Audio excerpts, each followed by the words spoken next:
Hello and welcome to the Brickfreaks. Today with a US muscle car from the company Mork out of their Technol model. Technol model? Man, okay. Out of their Technic series, the GT Racing. It's an American muscle V8 car. Model number is 023021-1. Perhaps if you change the last digit to a 2, perhaps there's a different color variation. I don't know.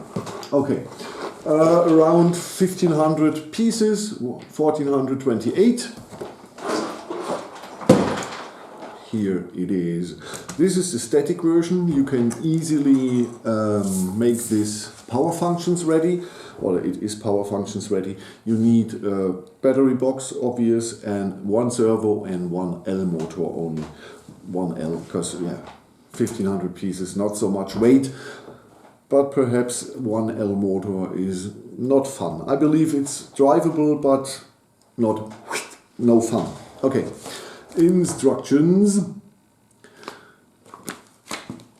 This is my second Mork model, and you see all the old buildings that are great. Only the new pieces have colored, or are colored, have saturation. But this is the first. You see no assembly video because I assembled this once in the night. I couldn't sleep and then I built this here. 2 building steps in around 3 hours. I could do this in 2.5 if the instructions is not so bad. It's not totally bad, but it's a little bit small. I'm an old man, so sometimes I have to concentrate, and in the night with the light it was not so cool, and sometimes the angle, or you don't see. 2 pieces, put it there, but which of the holes or which of the axles, I don't know. I have to hoping and guessing, and that's not the best to build a Technicar. It's manageable, but it's definitely not for beginners. What's a pity, because the rest of the car, or this category of Technicars, are for adults, for rookie, for beginners, and not for people like me, or I hope a lot of you. We want some more technique, a bigger car, a nicer car, a 1x8 car or 1x10. So this is more for beginners, and the instructions is not so beginner friendly. Okay, it's manageable, but I've seen much better. So this is a C minus. The stickers, I haven't applied them like normally. I don't know the quality. It looks pretty good, very solid, but I don't know. So here we have it, our US muscle car you see in the pictures. I don't know, here on the is a Cobra. I don't know, should this be a Cobra or should this be a Mustang or a Dodge? Or I'm not into American muscle cars. I know some, but I'm not pretty sure. So color-wise, I would say it's a Mustang. But there are guys out there who can tell me which American muscle car this here is, or the equivalent. So we have 32 centimeters in length. We have, and the mirrors,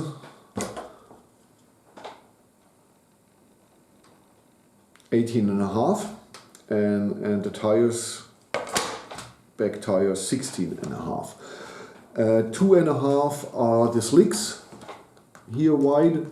So perhaps this car can manage to get used with the Lego auto transporter, the car transporter, not auto, the car transporter, the big one, 2-3 years ago. So perhaps this has the same size as the Lego Corvette, the orange one, and you can use this with the car transporter. I'm not sure, but now you know the sizes, the measurements, and we have 11.5 centimeters in height. The quality of the pieces. So Mork is a little bit like TGL. Perhaps they have the same brick manufacturer, or they are the same. They have the same mother company. I don't know. Like I said, this is a C minus. The quality here is a C, sometimes a C plus, sometimes a C minus. Overall, it's okay. But some connectors and some axles won't fit really good together. So if you have to hammer a 6 length axle through 6 connectors. That's not nice. And in the next moment you're taking the axle through another connector and it's falling out. It's not totally worse, but you need some force with the long axles and a lot of connectors here in the hood. And you see here no clutch power. Only the 2 on the front. The 2 on the back are holding. I don't know. The molding. I don't know. Okay. So, like I said, you can manage it, but it's a beginner set and perhaps a teenager or child set. And I don't know if they have the force, the power to get the axle through all the 6 of connectors. And yes, the pins themselves are a little bit harder to push in than Lego. That's another point. If you have 6 pins to put together to lift 2 Technic beams, then perhaps a child or a teenager is not able to do it. So if you buy this for your child, then be aware perhaps that it needs a little bit of help to assemble it.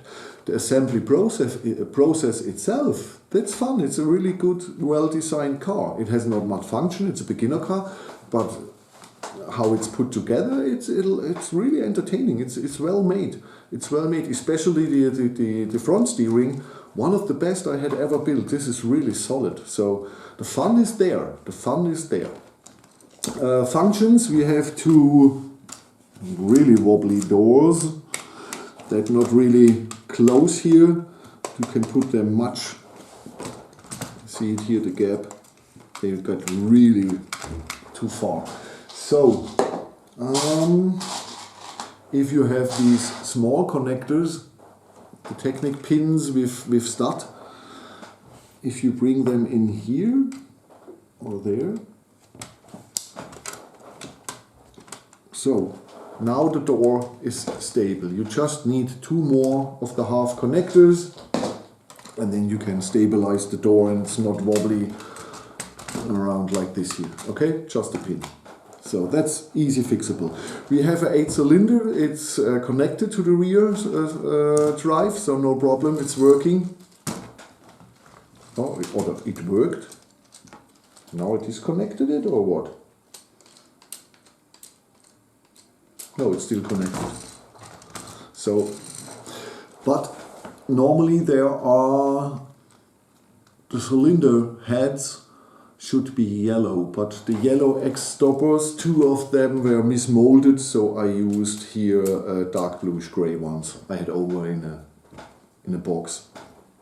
Okay, functions, yeah, like I said, wobbly doors, and here we can open the hood. There's nothing in it, so close it better. Here we can just turn this way, so you have a back seat for your grandma or for your mother-in-law.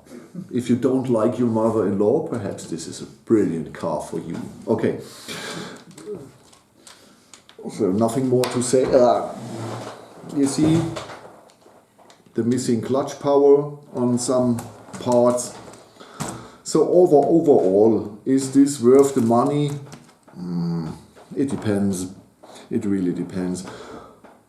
For the Technic freaks and most of my viewers that are long with me on this channel, this is nothing for you. This is for child, teenagers, beginners.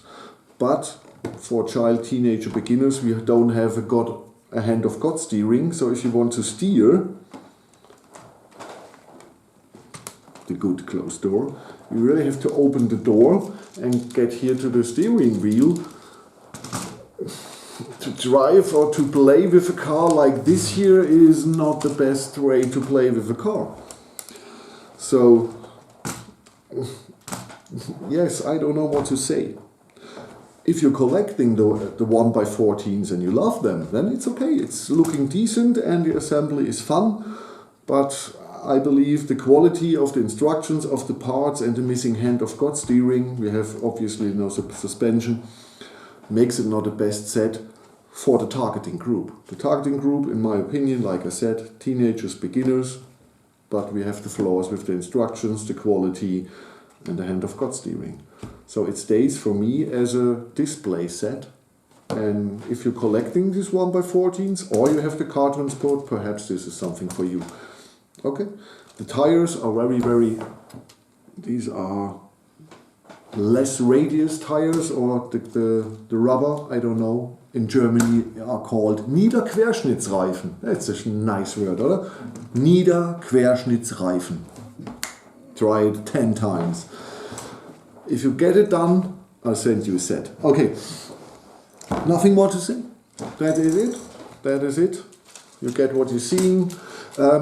What is cool is that the differential is black, not the normal dark bluish gray, it's black. So if you need a black differential, now you know the set where you can buy, throw the rest away and pay $30 or $35 for the differential. It depends on you. Okay, thank you for watching. I'm Frank, your Brick Freak. Next is the opposite of this here, a very amazing car. It's the McLaren P1 from Mold King. We already knew this car from Mold King, the orange version. But this is a different version. It's dark green metallic and looks gorgeous. And then I have a big ship, the Black Pearl from Mold King, and Gregor is assembling in the moment Queen Anne's Revenge with the red sails. Okay, this is the future of the channel. Thank you for watching. Have a good time. I'm Frank, your Brick Freak, and I catch you in the next one. Bye bye.